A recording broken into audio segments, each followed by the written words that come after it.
Lamig naman dito. Pagpasinahan niya na yung aking awit. Guitar. Presidency.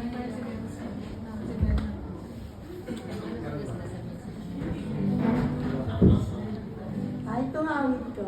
I-share ko sa inyo. Kasi ito yung first song na natutuhan ko na nag-join ako ng choir.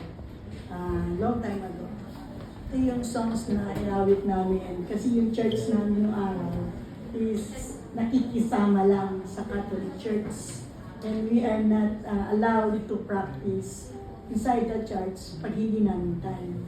So, yung mga kasama kong church, nagpa-practice kami sa gilid-gilid ng mga damuhan doon, sa mga park. Yung ginagawa namin. Kaya ito yung song na natanim sa puso ko.